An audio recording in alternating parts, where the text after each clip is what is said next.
কৰিব লাগিব আমি স্বাৱলম্বিতা কৰ্ম পদ্ধতিৰে আগুৱাই যাব যাওঁ বিশেষ নকওঁ আৰু এটা পৰিৱেশ নহয় পৰৱৰ্তী সময়ত যেতিয়া আমাৰ এই পৰিৱেশ গঢ়ি উঠিব ইয়াত সোণাৰু হালধীয়া ৰঙেৰে গোটেই চৰাইদেউ জিলাখন যেতিয়া সুন্দৰ হৈ পৰিব তেতিয়া আপোনালোকক মই বহলভাৱে বিস্তৃতভাৱে গোটেই কথাখিনি বহলাই ক'ম এতিয়া পৰিৱেশ নাই আপোনালোকে গান শুনক আৰু এটা ভাল পৰিৱেশ পুনৰ এই অঞ্চললৈ আমাৰ আহিছে আমাৰ মনদীপ মোহন ককাইদেউ দীপজ্যোতি তেখেতসকলে অশেষ কষ্ট কৰি এটা পৰিৱেশ আনিবলৈ চেষ্টা কৰিছে বিশেষ নকওঁ ধন্যবাদ জয় অসম ধন্যবাদ আমি মনদীপ মোহন ডাঙৰীয়ালৈ বহুত বহুত ধন্যবাদ জনাইছোঁ অতি ব্যস্ততাৰ মাজতো তেখেতে আমি আমাৰ মাজত আহি উপস্থিত হৈ আমাৰ অনুষ্ঠানটো সফল কৰাৰ ক্ষেত্ৰত তেখেতে শাৰীৰিক মানসিক আৰু শাৰীৰিকভাৱে যথেষ্ট কষ্ট কৰিলে তাৰ বাবে আমি তেখেতলৈ বহুত ধন্যবাদ জনাইছোঁ দিল্লীক অকণমান আমনি দিছোঁ আমি আপোনালোকে বেয়া নাপাব তাৰ মাজতে আমি দিল্লীক আমাৰ অকণমান মৰম আৰু আমাৰ মৰম চেনেহ আমি ইউথ ফাৰ্মৰ তৰফৰ পৰা জনাব বিচাৰিছোঁ আমাৰ কাৰ্যকৰী সভাপতি গণেশ গগৈ আমাৰ সন্মানীয় উপদেষ্টা মনদীপ মোহন ডাঙৰীয়া দুইজনকে আমি মঞ্চলৈ আমন্ত্ৰণ জনাইছোঁ এই গণেশ গগৈ ডাঙৰীয়া আপুনি মঞ্চলৈ আহিব বিশেষকৈ মনদীপ মোহন ডাঙৰীয়া আমাৰ উপদেষ্টা তেখেতে দিল্লীলৈ মৰমৰ এটা উপহাৰ প্ৰস্তুত কৰি থৈছে খুব সুন্দৰ গান গায় আমি মাইক্ৰফোনটো মনদীপ মোহন ডাঙৰীয়ালৈ আগবঢ়াই দিছোঁ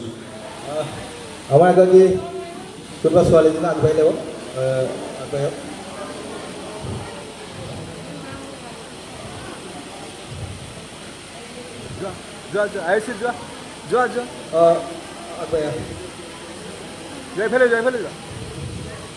আমি অলপ দিল্লীক মৰম যাচিম আচলতে দিল্লী তাই সময় এজন সুযোগ্য কন্যা আৰু সুযোগ্য হ'ব লাগিব আৰু আমি এটি তাই চলাই দিয়ক আমি কৰিব লাগে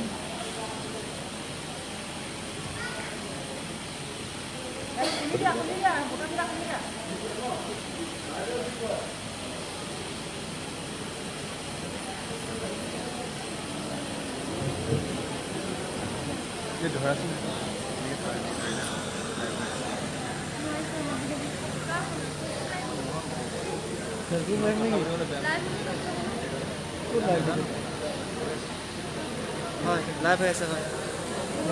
হয় লাইভ লিখা আছে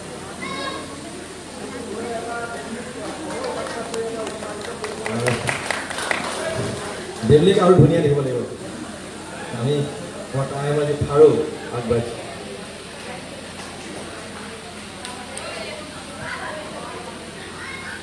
তোমাৰ লাইভ কৰিবা নি হয় চেনেল আহি আছে ন চেনেল আহি আমাৰ লাইভ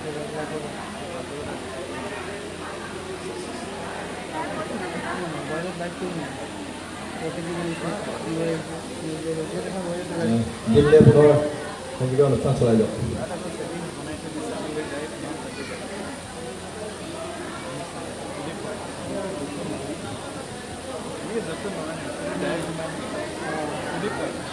আমি পুনৰ দিল্লী সুন্দৰ কণ্ঠৰে আমাক উৎসাহিত কৰিবৰ বাবে অনুৰোধ জনাইছোঁ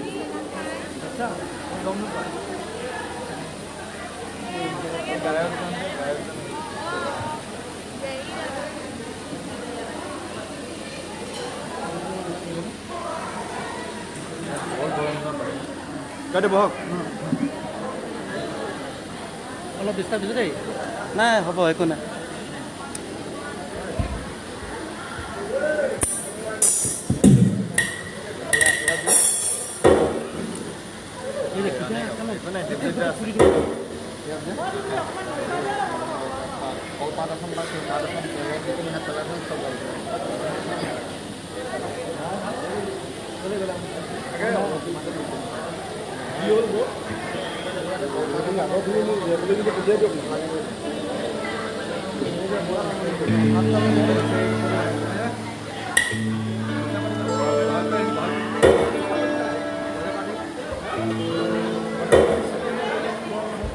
আজি কিন্তু একদম মনত থাকি যাব ইমান ধুনীয়া এটা উপহাৰ পাইছোঁ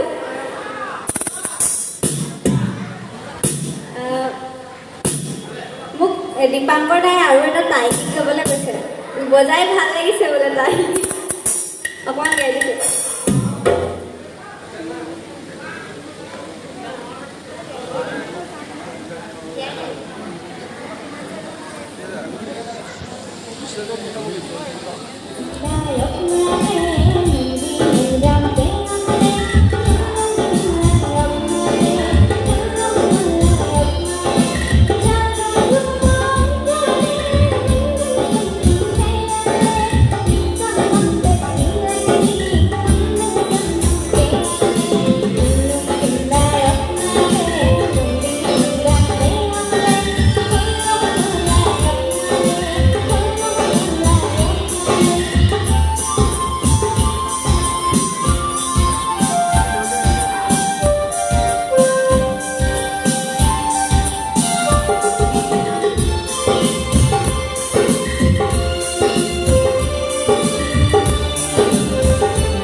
ধন্যবাদ